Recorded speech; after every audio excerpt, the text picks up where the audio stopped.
Dear student, exercise 3.4 बहुत important exercise है exam point of view से। इसमें से एक क्वेश्चन पेपर में ज़रूर आता है। सो क्वेश्चन नंबर 1 में हमसे ये मांगा जा रहा है कि आपने ये जो नीचे क्वेश्चन दिए हुए हैं इनका बेस, एक्सपोनेंट एंड इनकी वैल्यूज़ फाइंड करनी है, बतानी है। तो सबसे पहले डियर स्टूडेंट, अगर हमारे पास इस तरह की फॉर्म हो तो इसमें जो हमारे पास ही m होता है इसको हम कहते हैं कोफिशेंट, एंड ये जो इसकी पावर होती है इसको एक्सपोनेंट या इसका दूसरा नाम इंडेक्स भी है। एंड जो हमारे पास x है इसको हम कहते हैं बेस। सो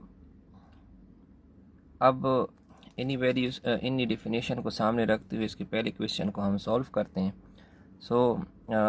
अब इसमें हमसे मांग रहा है कि इसमें बेस क्या है। तो आप देख रहे हैं कि जो हमारे पास 2 है ये हमारे पास की क्या है, बेस। एक्सपोनेंट ये हमारे पास -9 और इसकी जो सिंप्लीफाइड फॉर्म है ये हमारे पास की क्या होगी, value 1 divide by this. Next question जो हमारे पास है AB पावर n। सो AB जो है ये हमारे पास की क्या है, बेस है। जो इसकी पावर है इसको हम एक्सपोनेंट कहते हैं या इंडेक्स भी कहते हैं। सो थर्ड लास्ट में हमारे पास इसकी value, so A power P and B power P। Next last में पार्ट नंबर 3 है, तो ये -4 पावर 2। तो अब -4 ये ब्रैकेट के अंदर ये हमारे पास की बेस है, जो इसकी पावर है ये हमारे पास का एक्सपोनेंट है, और लास्ट में जो हमारे पास की सिंप्लीफाइड फॉर्म है ये इसका क्या कहलाएगा, वैल्यू या आंसर। तो ये हमारा पहला क्वेश्चन डियर स्टूडेंट सॉल्व हो गया है। इसके बाद जितनी भी क्वेश्चन है उसमें हमारे पास लॉज ऑफ एक्सपोनेंट यूज़ होते हैं। तो ये लॉज ऑफ एक्सपोनेंट को पहले देख लेते हैं। पहला, अगर हमारे पास 2 टर्म्स हैं और इनकी हमारे पास और मल्टीप्लाई हो रही हैं, बेसिस सेम है, तो हमेशा याद रखें डियर स्टूडेंट कि इनकी जो हमारे पास पावर्स होंगी वो हमेशा आपस में क्या होंगी, ऐड होंगी। इस तरह का हमारे पास 2 टर्म्स हैं और उनकी बेसिस सेम है और वो आपस में क्या हो रही हैं, डिवाइड। तो ये हमेशा याद रखें डियर स्टूडेंट कि इनकी जो पावर्स होंगी वो हमेशा आपस में क्या होंगी, माइनस होगी। ये 2 बहुत इम्पोर्टेंट रूल है। इसके अलावा अगर हमारे पास 2 टर्म्स हैं, बेसिस हैं, और वो डिवाइड हो रही हैं और उनका एक्सपोनेंट हमारे पास 1 है,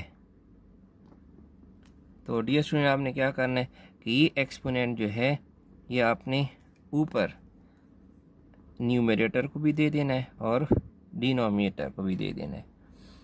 इसके अलावा अगर मल्टीप्लिकेशन में है एक्स वाई एंड इनकी हमारे पास पावर m है, तो आपने क्या करना है कि x और y दोनों को, ये जो एक्सपोनेंट है ये दोनों को आपने क्या कर देना है, अलग अलग दे देना है। नेक्स्ट एक बहुत इम्पोर्टेंट प्रॉपर्टी है कि अगर हमारे पास एक इस तरह बेस है y पावर m और इसको हम क्या करते हैं, डिनोमिनेटर में ले जाते हैं। सो जो इसकी पावर हो जाएगी वो हमारे पास यहाँ प्लस है, तो नेक्स्ट क्या हो जाएगी, माइनस हो जाएगी। सेम अगर इस तरह हमारे पास इसकी पावर क्या है, माइनस है, तो डिनोमिनेटर में जाकर जो इसकी पावर होगी हमारे पास क्या होगी, पॉजिटिव। सिंबल क्या हो जाएंगे इनकी, चेंज। लास्ट हमारे पास एक बहुत इम्पोर्टेंट प्रॉपर्टी है कि जिस बेस की पावर या एक्सपोनेंट वो क्या हो, 0 हो, तो ये हमेशा किसके बराबर होगा, 1 के बराबर होगा। तो आइए डियर स्टूडेंट देखते हैं इस लॉज ऑफ एक्सपोनेंट को सामने रखते हुए इसके नेक्स्ट क्वेश्चन को सॉल्व करते हैं। हमने सिंप्लीफाई करना है, लेकिन लॉज ऑफ एक्सपोनेंट को यूज़ करते हुए। तो डियर स्टूडेंट, उम्मीद है कि लॉज ऑफ एक्सपोनेंट आप समझ चुके होंगे। तो इसके मुताबिक हम इसको सॉल्व करते हैं। ए पावर, ये हमारे पास दो बेसिस हैं और इनकी पावर्स, एक की पावर 3 है और दूसरी की पावर 5 है। तो हमने क्या करना है डियर स्टूडेंट कि इन की, क्योंकि बेसिस सेम है, तो इनकी जो पावर्स होंगी ये हमारे पास आपस में क्या हो जाएंगी, ऐड हो जाएंगी। सो ये हमारे पास आ जाएगा ए पावर 8। पार्ट नंबर 2 में डियर स्टूडेंट देखें, सॉल्यूशन गिवन हमारे पास है b divide by A and b divide by A. It means दोनों की बेसिस क्या है, सेम है। एक की पावर हमारे पास है 3/2 और एक की पावर है हमारे पास -2/3। सो डियर स्टूडेंट, अभी देखें इसकी बेसिस सेम है, तो इनकी जो एक्सपोनेंट्स हैं इनको हम आपस में क्या कर देंगे, ऐड। तो यहाँ से हमारे पास आ जाएगा 3/2 और यहाँ से -2/3।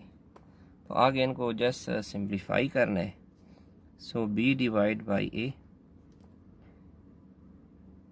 3 2s are 6, ये हमारे पास का हो जाएगा LCM।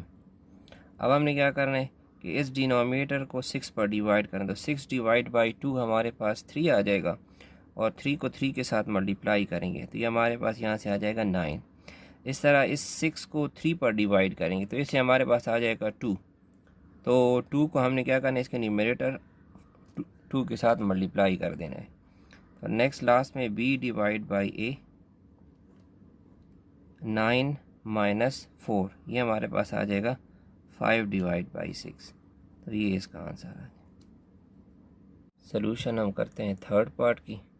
सो गिवन है हमारे पास जी स्टूडेंट -2 a² b³ और पावर जो है इसकी हमारे पास क्या है, 3 है। तो अभी लास्ट ऑफ एक्सपोनेंट में हमने पढ़ा कि जितनी भी बेसिस हों और इनकी हमारे पास एक एक्सपोनेंट हो, तो ये एक्सपोनेंट हमने सबको अलग अलग दे देना है। तो कैसे लिखेंगे, -2 a² एंड b³। सो 3 इसको भी आप दे दें, इसको भी दे दें और इसको भी। सो नेक्स्ट, अब ये हमारे पास क्या है, -2 पावर 3। इट मीन्स -2 को आपने क्या करना है, 3 टाइम मल्टीप्लाई करना है। जितनी पावर होगी उतनी टाइम मल्टीप्लाई करना है। अच्छा, नेक्स्ट हमारे पास क्या है कि एक बेस के अगर 2 एक्सपोनेंट हो तो ये आपस में क्या हो जाएंगे, multiply.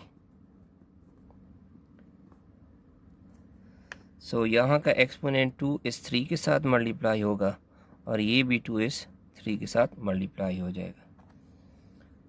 So minus into minus plus and plus into minus minus हो जाएगा। 2 2s are 4 and 4 2s are 8 and यहाँ से a पावर 2 3s are 6 और इस तरह b पावर 3 3s are 9। तो ये इसका आंसर हो जाएगा। नेक्स्ट क्वेश्चन इसका सॉल्व करते हैं। सोल्यूशन गिवन है हमें पास dear student a² b into a² b।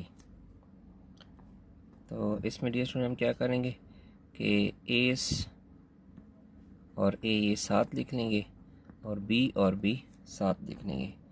जो सेम बेसिस हैं उनको हमने साथ लिख लिए, तो इनके पावर्स 2 2 हैं और इसकी पावर क्या हो जाएगी, 1 1। तो अभी हमने पढ़ा है कि अगर 2 बेसिस हैं और मल्टीप्लाई हो रही हैं और तो उनकी हमारे पास जो पावर्स होंगी या एक्सपोनेंट होंगी ये हमारे पास क्या होंगी, ऐड होंगी।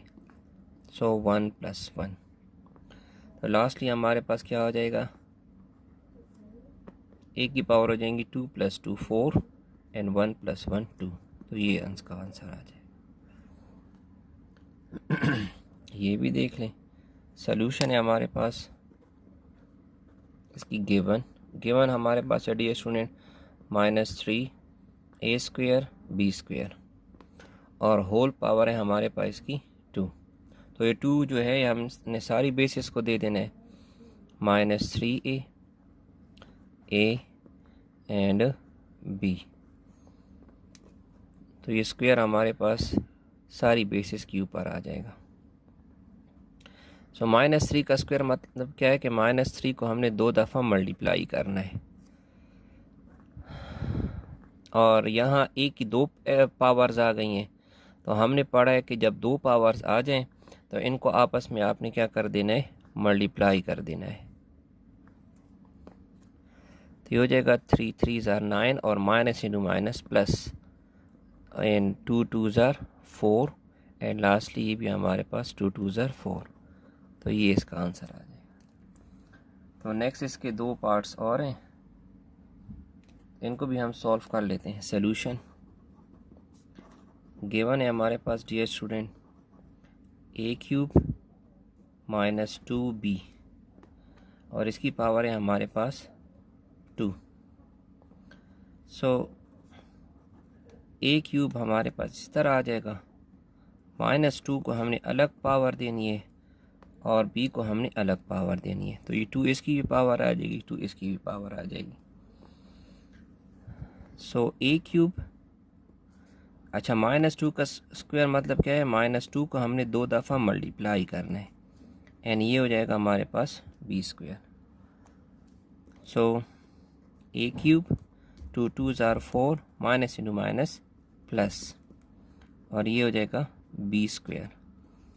तो लास्टली इसकी जो सिंप्लीफाइड फॉर्म होगी वो हमारे पास हो जाएगा 4a³ b²। सो ये इसका आंसर है। Next solution given a power 0 b power 0 divide by 2। तो डियर स्टूडेंट हम पढ़ चुके हैं कि जिस बेस की पावर क्या हो 0 हो तो वो हमारे पास क्या होता है 1 के बराबर होता है। सो 1 मल्टीप्लाई बाई 1 1 आ जाएगा और डिवाइड बाई 2, ये इसका आंसर। लास्टली इस क्वेश्चन को भी देख लें। गिवन a² b पावर 4 और इसका जो हमारे पास एक्सपोनेंट है ये हमारे पास आ जाएगा 3/2। तो अब हमने क्या करना है, एक्सपोनेंट दोनों टर्म्स को हमने अलग अलग दे देना है। तो ये हो जाएगा हमारे पास a² b पावर 4, तो ये इसके साथ भी मल्टीप्लाई हो जाएगा 3/2 और ये इसके साथ भी 3/2। सो नेक्स्ट हमने कैंसलेशन कर दिए, 2 और 2 कैंसिल हो जाएगा तो ऊपर a की पावर आ जाएगी 3 और ये 2 इसके साथ कैंसिल हो जाएगा तो b की पावर 2 3 ज़ार 6। तो ये इसका आंसर है।